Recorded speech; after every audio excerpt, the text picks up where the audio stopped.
தூய பிதாவின் முகம் தரிசிப்பே ஆனந்தமாய் இன்ப கனான் ஈடுவே தூய பிதாவின் முகம் தரிசிப்பே நாளுக்கு நாள் அற்புதமாய் என்னை தாங்கிடும் நாதன் இயேசு என்னோடிருப்பார் ஆனந்தமாய் இன்ப கனான் ஈடுவே தூய பிதாவின் முகம் தரிசிப்பே.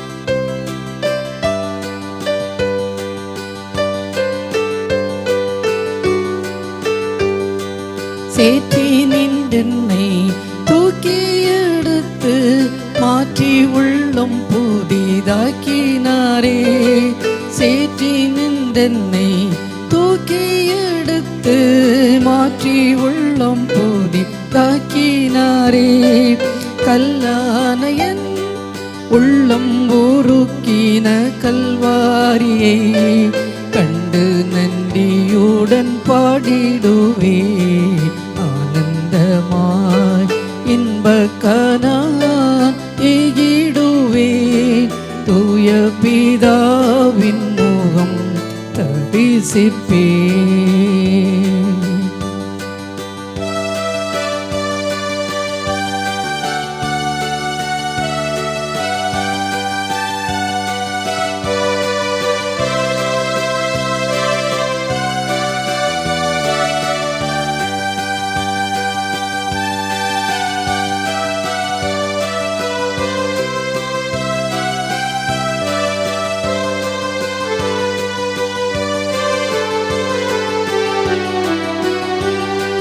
வாலிப நாளில் இயேசுவை கண்டேன் வாஞ்சையுடன் என்னை தேடி வந்தார் வாலிப நாளில் இயேசுவை கண்டேன் வாஞ்சையுடன் என்னை தேடி வந்தார் எதற்குமே உதவா என்னையும் கண்டெடுத்தார் இயேசுவின் அன்பை நான் என் சொல்லுவே ஆனந்தமாய் இன்ப கனான் ஈடுவே தூய பிதாவின் முகம் தரிசிப்பே.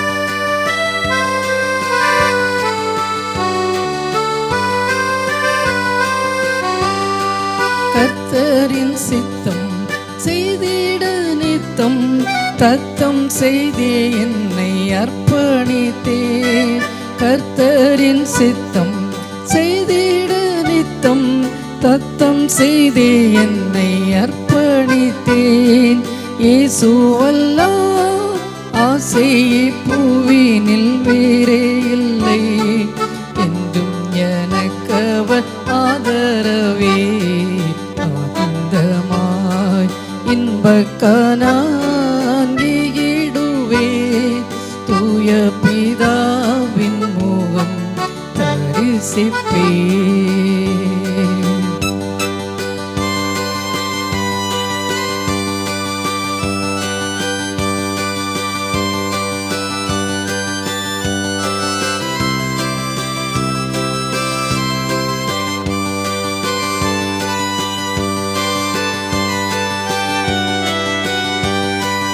உம்மை பின் சென்று ஊழியம் செய்து உம் பாதம் சேர்ந்திட வாஞ்சிக்கிறேன் உம்மை பின் சென்று ஊழியம் செய்து உம் பாதம் சேர்ந்திட வாஞ்சிக்கிறேன் தாரும் தேவா ஏழைக்கும் மாறாத உம் கிருபை கண் பாரும் என் என்றும் நான் உம்மடிமை ஆனந்தமாய் இன்பக்கரான் எய்கிடுவேன் தூய பிதாவின் முகம் தரிசிப்பேன் ஆனந்தமாய். எங்கள் அன்பின் தகப்பனே, நம்மை துதிக்கிறேன், நம்மை சோசிக்கிறேன் சுவாமி. இந்த நாளிலே ஆண்டவரே அடிமை கொடுக்க போகிற செய்திக்காக சமுத்திரை பார்க்கிறேன். வெற்றிமலமாக செய்து கொடுப்பதற்கு நீர் என் மேல் பாராட்டி ஒரு மேலான அன்புக்காக உங்களுக்கு நன்றி. கொடுக்குற செய்தியானது ஆண்டவரே என்னுடைய சுய வார்த்தைகளாக இல்லாதபடி உங்களுடைய வார்த்தைகளாக இருக்கட்டும். பிரயோஜனமான செய்தியாக புத்தியுள்ள ஒரு செய்தியாக இருக்க நீ கிருபை செய்ய வேண்டுமா ஜெபிக்கிறேன். துதிகன மகிமையெல்லாம் ஒருவருக்கே செலுத்துகிறேன். இயேசு கிறிஸ்து நாமத்திலே ஜெபிங்கள் நல்ல பிதாவே, ஆமீன். கர்த்தருடைய மகத்தான நாமத்திற்கு சூசம் உண்டாவதாக. இந்த நாளிலே நாம் சிந்திக்க போகிற காரியம் என்னவென்று சொன்னால், வேதாகமத்தில் தேவனின் மூன்றாவது கேள்வி, God's third question in the Bible. ஆண்டவர் கேட்ட கேள்வியும் முக்கியமாக ஒரு 10 கேள்விகள் உண்டு. அதில் தான் மூன்றாவது கேள்வியை பார்க்க போகிறோம். முதல் கேள்வியாக ஆண்டவர் கேட்டது ஆதாமை பார்த்து, ஆதாமே நீ எங்கே இருக்கிறாய் என்று கேட்டார். ரெண்டாவது ஏவாளை பார்த்து, ஸ்திரீயே நீ இப்படி செய்து என்ன என்று கேட்கிறார். மூன்றாவது கேள்வி பார்த்தோம்னு சொன்னால், ஆகாரிடம் நீ எங்கிருந்து வருகிறாய், எங்கே போகிறாய் என்று சொல்லி கேட்கிறார். நான்காவது யாக்கோபிடம் உன் பேர் என்ன என்று கேட்கிறார். ஐந்தாவது மோசையை பார்த்து உன் கையில் இருக்கிறது என்ன என்று அவர் கேட்கிறார். ஆறாவது பார்த்தோம்னு சொன்னால், எலியாவே உனக்கு இங்கே என்ன காரியம், உனக்கு இங்கே என்ன காரியம் என்று கேட்கிறார், கர்த்தர் கேட்கிறார். ஏழாவதாக பார்க்கும்போது யோபியை பார்த்து பூமியை அஸ்திபாரப்படுத்தும் போது நீ எங்கே இருந்தாய் என்று கேட்கிறார். எட்டாவது பார்த்தோம்னு சொன்னால், யாரை நான் அனுப்புவேன்னு சொல்லி ஏசாயா தீர்க்கதரிசன புத்தகத்தில் பார்க்கிறோம். ஒன்பதாவது நீ எரிச்சலாக இருக்கிறது நல்லதுன்னு சொல்லி யோனாவை பார்த்து கர்த்தர் கேட்கிறார். பத்தாவது பார்க்கும்போது மனுபுத்திரனே நீ இந்த எலும்புகள் உயிரடையும்னு சொல்லி எசேக்கியா தீர்க்கதரிசி பார்த்து கேட்பதை பார்க்கிறோம். இந்த இதில் மூன்றாவது கேள்வியாக கேட்பதான் இந்த நாளில் சிந்திக்க போகிறோம். அது யாரிடம் என்று சொன்னால், இது எங்கே வருகிறது? ஆதியாகமம் புஸ்தகம் 16வது அதிகாரம் 10வது வசனத்தில் பார்க்கும்போது, சாராயின் அடிமை பெண்ணாய் ஆகாரே எங்கேருந்து வருகிறாய், எங்கே போகிறாய் என்று கர்த்தருடைய தூதன் கேட்கிறார். ஆகார் என்பவள் ஆபனுடைய ஒரு அடிமை பெண். ஆபிரகாம் சாராய்க்கும் வயது ஆகிவிட்டது. அவர்களுக்கு குழந்தை கிடையாது. குழந்தை பிறக்க உலக பிரகாரமாக விஞ்ஞான ரீதியாக பார்த்தால் கூட அவளுக்கு பிறக்கக்கூடிய எந்த விதமான வாய்ப்புகளும் கிடையாது. ஆனால் கர்த்தர் ஆபிரகாம் பார்த்து, உன்னுடைய சொந்த தேசத்தை உன் இனத்தை விட்டு நீ புறப்பட்டு போ, உன்னை நான் பெரிய ஜாதியாக்குவேன் என்றெல்லாம் சொல்லி ஆண்டவர் சொல்கிறார். இவர் பார்த்தார், ஆண்டு பெரிய ஜாதியாக்குவேன் என்ன அப்படி சொல்லும்போது நமக்கு அநேகமான வெளியிலே வந்து பார், வானத்து நட்சத்திரங்களை பார், என்ன குடும்பமோ அப்படியும் சந்ததி நான் பெருக பண்ணுவேன் என்றெல்லாம் கர்த்தர் சொல்கிறார். ஆனால் அவரால் அவரை கர்த்தர் தரிசனமாகும் போது அது 75 வயது அவருக்கு, ஆபிரகாமுக்கு. அதுக்கு பிறகு 10 ஆண்டுகள் எதுவுமே நடக்கவே இல்லை.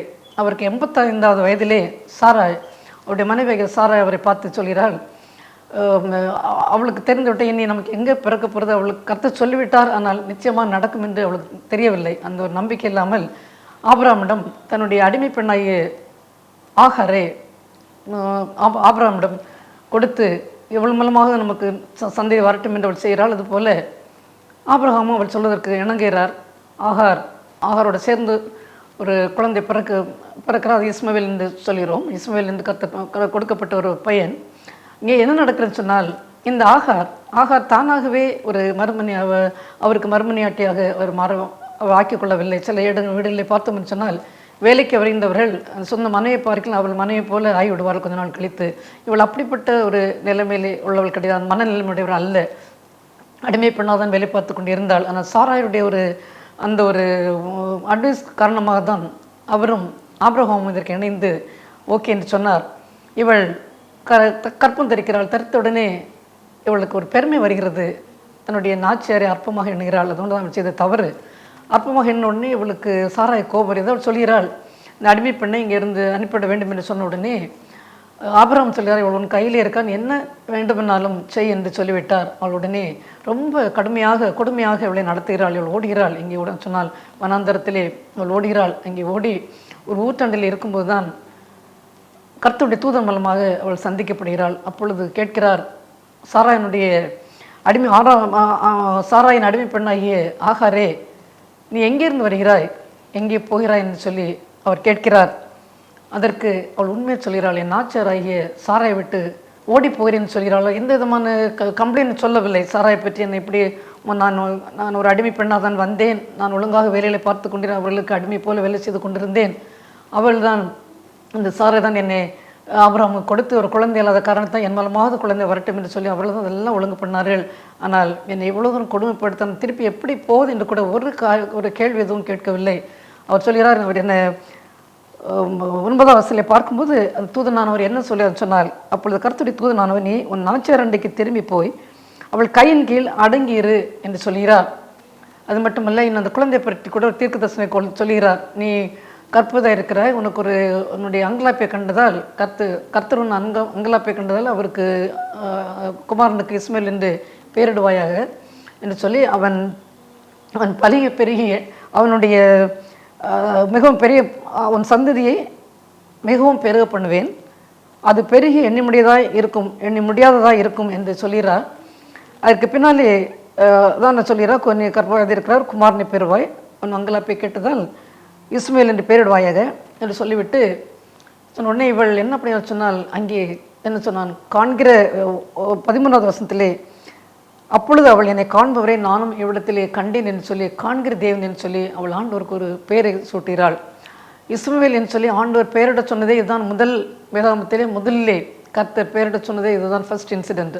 அது போக ஒரு பெண் ஆண்டவருக்கு ஒரு பெயரிட்டால் சொன்னால் இவள் தான் முதல் பெண் ஆண்டவரை காண்கிற தேவன் என்று சொல்லி எல்ரோ என்று சொல்லி ஆண்டவருக்கு ஒரு பெயரை கொடுத்தவள் இவள் தான். பிறகு அவர் தூதன் சொன்னது போல, நீ திரும்பி போய் நாச்சியார் அண்டைக்கு திரும்பி போ, அவருடைய கையிலின் கீழ் அடங்குகிறேன்னு சொல்லி அவர் சொல்லி அவர் திரும்பி போகிறாள்.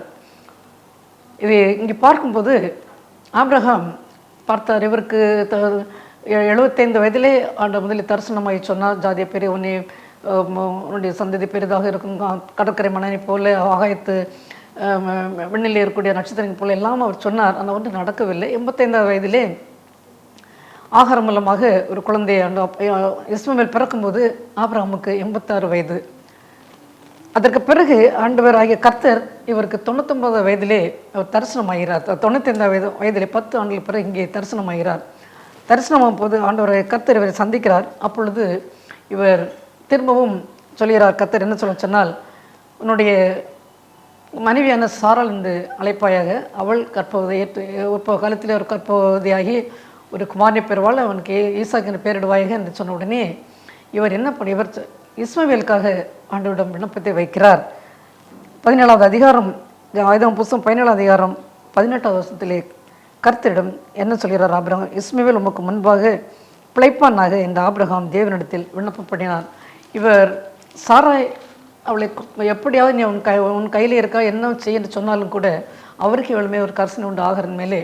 எனவே இவள் கற்பம் தெரித்து அந்த பிறக்கூடிய குழந்தைய இஸ்மவேலை ஆண்டவர் ஆசிரிக்க வேண்டும் என்று சொல்லி அவருக்காக ஜெபிக்கிறார். ஆண்டவர் என்ன சொல்ல, உமக்கு முன்பாக பிழைப்பானாக என்று சொல்லி கர்த்தரிடம் ஆபிரகாம் கேட்கிறார். அதற்கு ஆண்டவர் சொன்ன காரியம் என்ன ஆசீர்வாதம் என்று சொன்னால், இஸ்மவேலுக்காகவும் நீ செய்த 20ஆவது வசனம், விண்ணப்பத்தை கேட்டேன், நான் அவனை ஆசீர்வதித்து அவனை மிகவும் அதிகமாய் வலுகவும் பெருகவும் பண்ணுவேன், அவன் 12 பிரபுக்களை பெறுவான், அவனை பெரிய ஜாதியாக்குவேன் என்று சொல்லி ஆபிரகாமிடம் ஆண்டவரை கர்த்தர் சொன்னார்.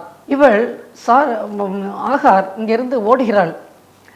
அவளுடைய கொடுமை அந்த அளவுக்கு சாராய் அவளை கொடுமையாக ட்ரீட் பண்ண காரணத்தினால் அவள் அங்கிருந்து ஓடுகிறாள். எப்படி இருக்கும் ஒரு பிரெக்னன்ட் லேடி வனாந்தரத்தை ஏனென்றால் தன்னுடைய சொந்த எகிப்து தேசத்தில் இருந்து கொண்டு வந்து அடிமை பெண் தான் அவள்.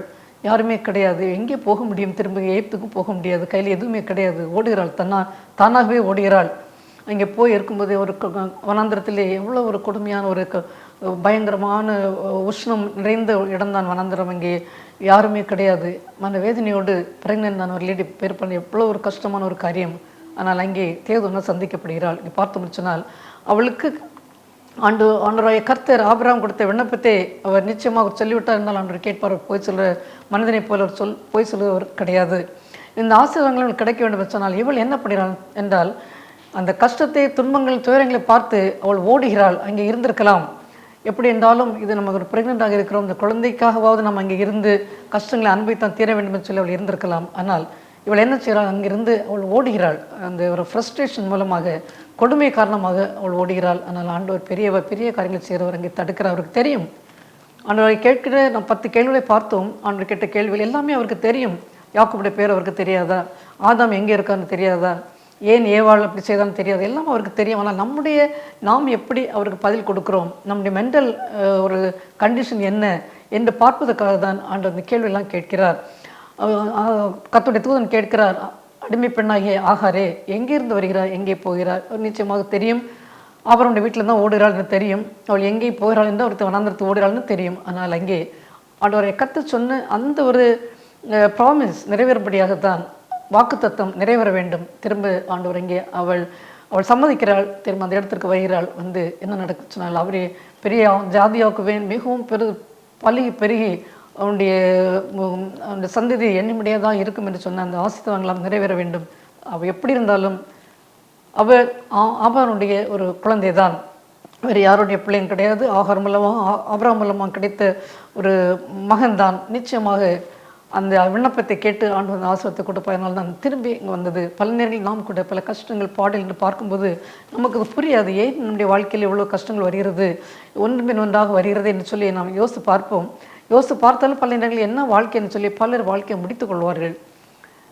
சில நேரங்களில் பிரெக்னெண்டாக இருக்கின்றதும் கூட குழந்தை வேண்டாம் என்பதற்காக அபார்ஷன் பண்ணுகிறார்கள். ஒருவேளை அந்த குழந்தை மூலமாக பெரிய பெரிய காரியங்கள், அவள் பெரிய ஒரு விஞ்ஞானியாக வரலாம், அல்லது பெரிய டாக்டராக வரலாம், எவ்வளோ பெரிய பெரிய ஞானியாக வரக்கூடிய வாய்ப்புகள் உண்டு. ஆனால் அதை நாம் தடுத்து விடுகிறோம். நம்முடைய ஒரு கஷ்டத்தினாலேயும் இந்த தேவையில்லை என்பதற்காகவும் இப்படிப்பட்ட காரியங்களை நான் செய்வது தவறான ஒரு காரியம். இங்கே ஆகாரத்தான் செய்கிறாள். அங்கிருந்தால் ஓடுகிறாள். அங்கே தேவதன் சந்திக்கப்படாமல் இருந்தால் என்ன ஆயிருக்கும், அங்கேயே அவளை மாண்டிருப்பாள். அந்த குழந்தையும் இருந்திருக்கும். அதற்கு பிறகு ஒரு சந்ததியை உண்டாவதற்கு எந்த விதமான ஒரு சான்ஸும் கிடையாது என்று பார்க்கும்போது இப்படிப்பட்ட குழப்பங்கள் ஆன காரியம் நமக்கு பதில் தெரியாது. ஏன் இப்படி நடக்கிறது என்று சொல்லி அது ஆராய்ந்து நம்முடைய அறிவுக்கும் எட்டாவதாக இருக்கும். ஆனால் கர்த்தருக்கு ஒரு சித்தம் உண்டு, ஒரு நோக்கம் நிச்சயமாக உண்டு. பெரு தேசத்திலே நாஸ்கா என்று சொல்லக்கூடிய ஒரு வனாந்திரம் உண்டு. அந்த வனாந்திரத்திலே அங்கே அநேகமான சின்ன சின்ன பள்ளங்கள் எல்லாம் தோண்டியிருப்பார்கள். அது எப்பொழுது இப்போ தோண்டப்படுது என்றால் கிமு 200 கிபி 600 வரையிலும் அங்கே நாகரிகம் ரொம்ப உச்ச நல்ல இருந்த காரணத்தினால் அவர்கள் மேலே உள்ள மேலெல்லாம் செம்மண்ணாக இருக்கும். அதை தோண்டி தோண்டி அடியிலே எந்த அளவுக்கு சாதாரணமான அந்த மணல் தெரிகிறதோ அது வரைக்கும் அவள் தோண்டியிருப்பார்களாம். 370 மீட்டர் வரைக்கும் அந்த ஒவ்வொரு நீளம் அது இருக்குமா தோண்டப்பட்ட அந்த குழிகள் எல்லாம். அந்த பக்கத்தில் போய் பார்த்தால் எப்படி இருக்கும்னு சொன்னால், அது இதுவரை எந்த ஒரு நோக்கமும் இல்லாதபடி ஒரு எதுவுமே இல்லாத ஒரு ஒழுங்கினமாக அது இருக்கிற போல தெரியுமாம். ஆனால் 1939ஆம் வருடத்திலே பால் என்று சொல்லக்கூடிய ஒருவர் என்ன கண்டுபிடித்தால், விமானத்தில் போகும்போது இங்கிருந்து பார்க்கும்போது இந்த பள்ளங்கள் எல்லாம் எப்படி தெரிந்ததாம், மீனை போலவும். சில பள்ளங்கள் பார்த்தால் மீன் போல காட்சியளிக்குமாம், சிலது பார்த்தால் விலங்குகள் போல, சிலது பார்த்தால் பறவைகள் போல இருக்குமா. மேலேருந்து ஃப்ளைட்லேருந்து பார்க்கும்போதே இவர் இந்த ஒரு டாக்டர் கண்டுபிடித்திருக்கார், விஞ்ஞானி கண்டுபிடித்த பிறகு எல்லோருக்கும் தெரியும். அதற்கு முன் அது வரைக்கும் அதற்கு பிறகு உள்ளவர்கள்லாம் என்ன நினைத்தாலும் சொன்னால், ஏன் இப்படி பள்ளங்களை தோண்டி இருக்கிறார்கள், அதை பார்த்தால் எந்த விதமான பார்ப்பதற்கு அழகாகவும் கிடையாது, அது ஒரு நேராகவும் இல்லையே, இப்படி இருக்குதுன்னு சொல்லி எல்லோரும் அதை பார்த்து சொல்லுவார்களாம். ஆனால் நடந்த காரியம் என்ன சொன்னால், எதற்காக அப்பொழுது நாகரிகம் அந்த அளவுக்கு உச்சநிலையில் இருக்கும்போது அந்த இடங்களை நன்றாக அழகாக இருக்க வேண்டும் மேலிருந்து பார்த்தால் என்பதற்காக தோண்டப்பட்ட குழிகள் தான்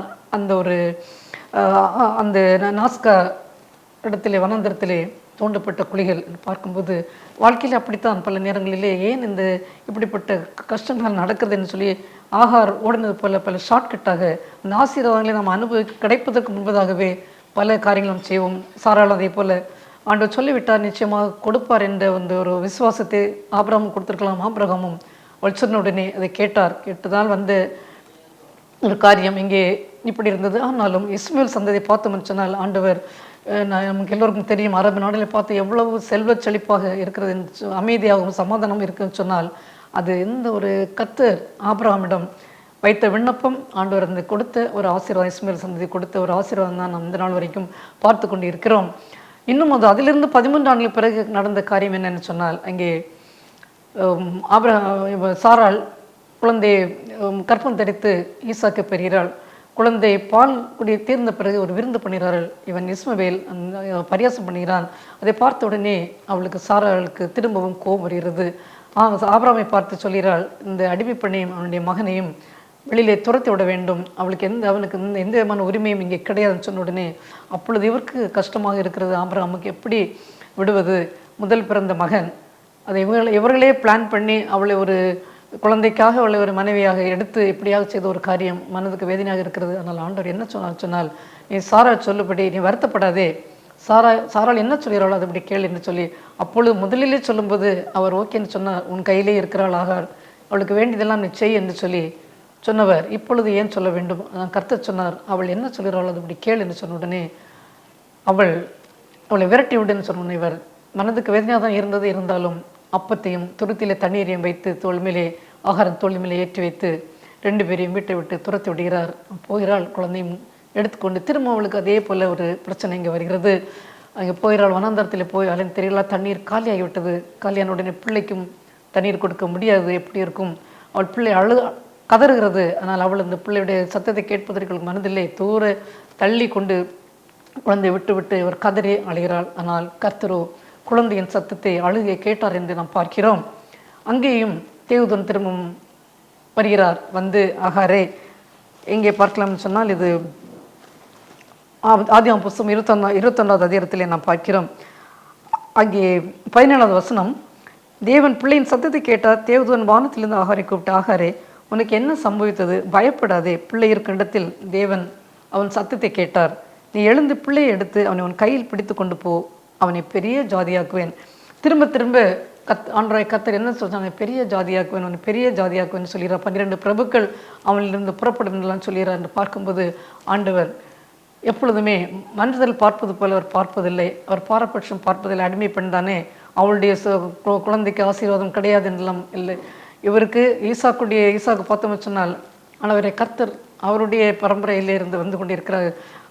ஈசாக்கு அந்த இதில் வரும்போது தாவீது அந்த பரம்பரையிலே ஆண்டவராகிய இயேசு கிறிஸ்துவின் ஜன்ம வரலாறு பார்க்கிறோம். ஆனால் இஸ்மவேலை பார்க்கும்போது உலக பிரகாரம் பார்த்தோம்னு சொன்னால் அதிகமான ஆசீர்வாதம் அதிகமான நாடுகள் யாருக்குன்னு சொன்னால் இஸ்மவேலுக்கு தான். ஈசாக்கு பார்த்தால் ஒரே ஒரு நாடு தான் இஸ்ரவேல். ஆனால் இவருக்கு அப்படி கிடையாது, அநேகமான நாடுகள் உண்டு இஸ்மவேலுடைய சந்ததிக்கு என்று பார்க்கும்போது ஆண்டு பெரிய காரியங்களை செய்கிற மனிதர் பல நேரங்களிலே நம்மை பார்த்து நம்முடைய கண்டிஷனை பார்த்து பெரிய ஆட்களாக இருக்கலாம், படித்தவர்களுக்கு ஒரு தனி மதிப்பு கொடுப்பார்கள், பணக்கால் தனி மதிப்பு கொடுப்பார்கள், பாவப்பட்டலை பார்த்தால் அதை சமுதாயத்திலே ரொம்ப கீழ்த்தரமாக இருப்பவர்களை பார்த்தால் ஒரு மதிப்பு கொடுக்க மாட்டார்கள். ஆனால் ஆண்டவர் அப்படிப்பட்டவர் கிடையாது. அவர் எப்படி எவ்வளோ ஒரு பாரபட்சம் இல்லாதவர்கள் பார்த்தோம்னு சொன்னால் இஸ்மவேல் கொடுத்த ஆசீர்வாதம், நான் பெரிய ஜாதியாக்குவேன் என்று சொன்னார். ஆகார் ஒரு அடிமை பெண்ணாக ஏத்திலிருந்து வந்தாலும் அவளுடைய நல்ல குணங்களை நாம் பார்க்கிறோம். முதல்ல ஆபிரகாமும் சாராளும் சொன்ன உடனே அவள் கீழ்ப்படிந்து அவர்களுக்கு கீழ்ப்படுகிறாள். கீழ்ப்படிந்து பெருமை வந்தது. உலக பிரகாரமாக எல்லோருக்கும் அந்த ஒரு கேரக்டர் இருக்கும். கொஞ்சம் நமக்கு ஒன்றுமே இல்லாமல் திடீர்னு கிடைத்து விட்டால் ஒரு அற்பமாக மற்ற எண்ணுவோம். அந்த ஒரு தவறான நம்மளுக்கு இருந்தது. திரும்பவும் பார்த்தோம்னு சொன்னால் கர்த்தருடைய தூதன் வரும்போது அவள் கேட்கும் உண்மையை சொல்கிறாள். நான் என்னுடைய நாச்சியாரை விட்டு நான் ஓடி வருகிறேன் என்று சொல்லி அவள் உண்மையை சொல்கிறாள். நாச்சியாரை பற்றி எந்த விதமான கம்ப்ளைண்ட்டும் அவள் சொல்லவில்லை. திரும்பி போய் அவளுடைய கரங்களுக்குள்ள அடங்கிறன்னு சொன்ன உடனே திரும்பி போயிறாள். வேறு யாராக இருந்தால் நான் எப்படி அங்கே இந்த வீட்டுக்கு போவேன்? நான் குழந்தை ப்ரெக்னெண்ட்டாக இருக்கிறேன், என்னை இந்த அளவுக்கு எந்த அளவுக்கு என்னை கொடுமைப்படுத்துகிறாள், நான் எப்படி அங்கே இருக்க முடியும் என்று அவள் கேட்டிருக்கலாம். வேறு ஏதாவது ஒரு வழியை எனக்கு செய்யுங்கள் என்று சொல்லியிருக்கலாம். உடனே அவள் போகிறாள் என்று பார்க்கும்போது நாம் பலருக்கு அவளை ஆகாருடைய குணத்தை கேரக்டர் யாருக்கும் அது ரொம்ப பிடிக்காது. ஆனால் அவளை நான் கற்றுக்கொள்ள வேண்டிய பாடங்கள் அதிகமாக இருக்கிறது. ஆனால் என்ன சொன்னால் அந்த ஆசீர்வாதத்துக்கு நிறைய அங்கே இருந்திருக்கலாம். அதுக்கு மேலே ஓடும் போது இப்படி தான் நம்முடைய வாழ்க்கையிலே பல வேளைகளிலே ஆசீர்வாதம் கர்த்தர் வைத்திருப்பார். எதற்காக இந்த கஷ்டங்கள் வருகிறது என்பதை நாம் அதை பொறுமையாக இருந்து அந்த ஆசீர்வாதத்தை பெற்றுக்கொள்வதற்கு முன்பதாகவே நாம் ஷார்ட்கட்டில் போய் பல குறுக்கான வழியிலே போய் தவறுகளை செய்வோம். அதான் சீசனை பார்க்கிறோம். சீசன் மாறிக்கொண்டே இருக்கிறது. ஒரு பெருவெள்ளம் பெரும் புயலெல்லாம் வருகிறதுன்னு சொன்னால் அது அப்படி இருப்பது கிடையாது. அதுக்கு பிறகு புயலுக்கு பின் ஒரு அமைதி என்று சொல்கிறோம். எந்த விதமான ஒரு கொடுமையான மத்தியானம் வெயில் அடிக்கிறது. அந்த வெயிலுக்கு பிறகு பார்த்தா வெயில் அப்படியே குறைந்து விட்டு இரவு வருகிறது. இரவு முழுவதும் இருட்டாக இருக்கிறது. அந்த இருட்டு கண்டினியூ பண்ணுவதில்லை. காலையிலே பார்க்கும்போது சூரிய உதயம் வருகிறது. இது போல் சீசன் மாறுவது போல தான் ஒவ்வொரு காரியமும் நம்முடைய வாழ்க்கையிலே மாறிக்கொண்டிருக்கும். ஆனால் நாம் பொறுமையாக இருக்க வேண்டும்.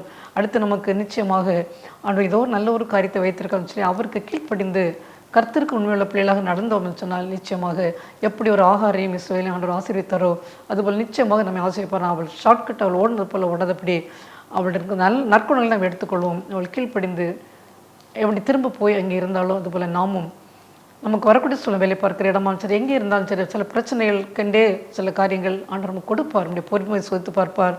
அவருக்கு உண்மையுள்ளவர்களாக இருக்கிறோமா என்றெல்லாம் சோதித்து பார்ப்பார். அந்த நேரங்களில் எல்லாம் ஆண்டவரே எனக்கு பலத்தை தாரும், பிரச்சனை போக வேண்டும் என்று நான் ஜெயிப்பதை பார்க்கலும் அந்த பிரச்சனையை மேற்கொள்ளக்கூடிய ஒரு சக்தியை தாரும் என்று நான் ஜெயிக்க வேண்டும். என்னுடைய வாழ்க்கையில் கூட நான் ரெண்டு வயது 2.5 வயதாக இருக்கும்போது என்னுடைய தாயார், என்னுடைய வீட்டிலே கஷ்டம் உண்டு. தாத்தா அவர் அதிகமாக குடும்பத்தை கவனிப்பது கிடையாது. பாட்டி தான் எல்லாரையும் கவனித்து விடுது. அம்மா கூட பிறந்தது 4 பேர் உண்டு. எல்லோருக்கும் என்னுடைய பாட்டி தான் வயலுக்கெல்லாம் போய் வேலை பார்த்து கொண்டு பிள்ளைகளுக்கு கொடுக்க வேண்டும். அம்மாவும் ஏதோ அப்பா கூட ஏதோ மிஸ் அண்டர்ஸ்டாண்டிங்கில் என்னை அழைத்து கொண்டு அங்கே போய்விட்டார்கள். அப்போ அங்கே இருக்கும்போது பாட்டி இன்னும் இந்த மாமா எல்லோருமே நாங்களே கஷ்டப்படுகிறோம், நீ இங்கே கொண்டு வந்து இருக்கிறாய் என்று சொல்லி அவர்களை அடிக்கடி சொல்லும்போது மனதுக்கு வேதனையாக அம்மாவுக்கு இருந்ததால் என்னையும் சிறு பிள்ளை அவளையும் வைத்து நாம் எப்படியாவது செத்து போவோம் என்று சொல்லி அம்மா அங்கே ரத்னபுரம் சொல்லக்கூடிய அங்கே பெரிய பெரிய மலைகளெல்லாம் உண்டு, அங்கே போய் மூலிகை ஏதாவது எடுத்து தானும் குடித்து விட்டு குழந்தைக்கு கொடுத்து விட்டு சாகலாமே என்று சொல்லி அங்கே மேலே ஏறிக்கொண்டு போகும்போது தேவதன் இப்போ ஆகாருக்கு எப்படி ஒரு தேவதன் வந்தார், அதுபோல் ஒரு வயசானவர் வந்து அம்மா அழகாக இருப்பார்கள், அம்மா என்னம்மா சின்ன பிள்ளையாக இருக்கிறாயே, ஏன் இந்த குழந்தையை கொண்டு வந்து இந்த மலையில ஏறிக்கொண்டு இருக்கிறேன்னு சொன்ன உடனே அம்மா சொல்லியிருக்க வாழ்க்கை என்ன வாழ்ந்து என்ன பிரயோஜனம், கஷ்டம், என்னுடைய ஹஸ்பண்ட் வீட்டுக்கும் போகவில்லை, ஒரு சிறிய ஒரு மனஸ்தாபத்தில் வந்து விட்டேன், இங்கே அம்மா வீட்லேயும் கஷ்டம், இந்த பிள்ளையை வைத்து நான் என்ன செய்ய போகிறேன்னு சொல்லி அம்மா நான் சாக போகிறேன்னு சொன்ன உடனே அவர் தான் அப்படியே கீழே இறக்கி கொண்டு வந்து வீட்டில் கொண்டு சேர்த்தாரான்னு அப்போ அம்மா அப்படி செய்திருந்தால் எனக்கும் அங்கே ஒரு மூலிகை ஏதாவது கொடுத்து நானும் இறந்து போயிருந்தேன், அம்மாவும் இறந்து போயிருந்தால் இன்றைக்கு உங்கள் முன்னிலையிலே நான் ஒரு மருத்துவராகவோ அல்லது இந்த ஒரு ஊழியக்காரியாகவோ நிற்க முடிந்திருக்காது. இது போல் தான் நம்முடைய வாழ்க்கையில் கூட பல ஷார்ட்கட்டாக பிரச்சனைகள் பாடின்னு வரும்போது நான் இப்படிப்பட்ட காரியங்களை செய்வதற்கு முன்பதாக கொஞ்சம் நேரம் யோசித்து பார்க்க வேண்டும். பிரச்சனை வரும்போதும் அது நிலைத்திருப்பதில்லை. மழை பெய்தால் மழை தீர்ந்துவிடும், அதுக்கு பிறகு மழையெல்லாம் முடிந்து ஒரு அமைதியான ஒரு நேரம் வரும். எல்லாவற்றுக்கும் ஒரு காலம் உண்டு, சீசன் மாறிக்கொண்டே தான் இருக்கும். ஆனால் நம் தேவன் மாறாதவர். நமக்கு பிரச்சனைகள் பால் வந்தாலும் அந்த நேரத்திலே நம் கூட வந்து நமக்கு நிலைமைக்கு மேலே அவர் சோதிக்கவே மாட்டார் என்பதை என்னுடைய வாழ்க்கையிலே கூட அனுபவமாக நான் பார்த்து கொண்டு வருகிறேன். எனவே அவரை நான் பற்றி கொண்டோம் என்று சொன்னால் அடுத்தடுத்து வந்து கொண்டே இருக்கும். எதிர்பாராத இடங்களிலிருந்து ஒன்று முடிந்திருக்கும், அடுத்த பிரச்சனை வரும். ஆனாலும் இதுதான் உலகம், இதுதான் வாழ்க்கை என்று நாம் எடுத்துக்கொண்டோம் என்று சொன்னால் எல்லாவற்றிலையும் நாம் நிமிர்ந்து இருக்க முடியும், தைரியமாக இதை மேற்கொள்ள முடியும். இறுதியிலே நமக்கு ஆண்டவர் எதிர்பாராத ஆசீர்வாதங்களை நமக்கு கொடுப்பார் என்பதில் எந்த மனசந்தம் கிடையாது. எனவே இது கேட்டுக்கொண்டிருக்கிற பிள்ளைகளில் யாராவது குடும்பங்களில் கூட இப்படி இப்போ ஏதாவது பிரச்சனைகள் அடிக்கடி வந்து கொண்டே இருக்கிறதே, பிள்ளைகள் மூலமாக, கணவர் மூலமாக, மனைவி மூலமாக, அல்லது எப்படி பிரச்சனை வந்து கொண்டே இருக்கிறது, எப்படி இதை நான் தாங்கிக் கொள்வேன், எனக்கு தாங்க முடியாத அளவுக்கு இருக்கிறது என்று நிலைமைகள் வரும்போது நம்ம ஆகாரி சிந்தித்து பார்ப்போம். ஒரு பிரெக்னென்ட்டாக இருந்த ஒரு பெண் அப்படியே ஓடுகிறாள், நாச்சியார் கொடுமை தாங்க முடியாமல் அவள் ஓடுகிறாள். மனிதர்கள் அப்படித்தான், அவளுக்கு அந்த ஃபீலிங்ஸே வராது, கொடுமையாக நடத்துவார்கள். ஆனாலும் நம்முடைய தேவன் நம்ம இரக்கம் உள்ளவர், நீடிய பொறுமையும் சாந்தம் உள்ளவர். ஒரு நாளை நமக்கு தருவார். அதற்காக பொறுத்திருந்து அவசரப்பட்டு முடிவுகளை எடுக்காதபடி நாம் இருந்தோம் என்று சொன்னால் நிச்சயமாக நமக்கு நல்ல ஒரு வாழ்க்கையை நமக்கு மட்டுமல்ல நம்முடைய சந்ததிக்கு எப்படி இஸ்மேல் சந்ததியை கர்த்தர் ஆசீர்வதித்த நாள் வரையிலும் ஆசீர்வதித்திருக்கிறாரோ அதுபோல நம்முடைய பிள்ளைகளையும் சந்ததியும் ஆசீர்வதிப்பார் என்பதில் எந்த விதமான சந்தேகமில்லை. மனம் தளராதபடி, திடீரென்று முடிவுகளை எடுக்காதபடி ஆண்டவருக்காக பொறுமையாக காத்திருந்து எல்லா பிரச்சனைகளையும் மேற்கொண்டோம் என்று சொன்னால் நிச்சயமாக வெற்றியும் ஆசீர்வாதமும் நமக்கு உண்டு என்பதில் எந்தமான சந்தேகமில்லை. கர்த்தர் இந்த செய்தியை ஆசீர்வதிப்பாராக. ஜெபிப்போம். அன்பின் தகப்பனே, இந்த நாளில் எனக்கு கொடுத்த செய்திக்காக உங்களுக்கு நன்றி சுவாமி. ஆண்டவரே, தேவதனால் தேவதன் வந்து சந்திக்கிறார். ஆகாரே, அடிமை பெண்ணாய் ஆகாரே, எல்லா இடத்திலும் அவளுடைய பெயர் அடிமைப்பெண் ஆகார் என்று கூட சொல்லியிருக்கலாம். அந்த அளவுக்கு அவள் அடிமைப்பெண் என்ற ஒரு நிலைமையிலே இருந்தவள். பெண்ணாகி ஆகாரே, நீ எங்கே இருந்து வருகிறாய், எங்கே போகிறாய் என்று சொல்லி தூதன் கேட்கிறார். அவள் வந்தது அவருக்கு நிச்சயமாக தெரியும். ஆனாலும் அவள் அதை ஒத்துக்கொண்டு அவள் வாயிலிருந்து வர வேண்டும் என்பதற்காக அவள் உண்மையை சொல்கிறாள். உண்மையை சொன்னாலும் சொல்லி திரும்பவும் அந்த தூதன் சொன்னதற்கு அவள் கீழ்ப்படிந்து நாச்சரன் திரும்பி போய் அங்கே அடங்கி இருக்கான்னு பார்க்கிறோம்.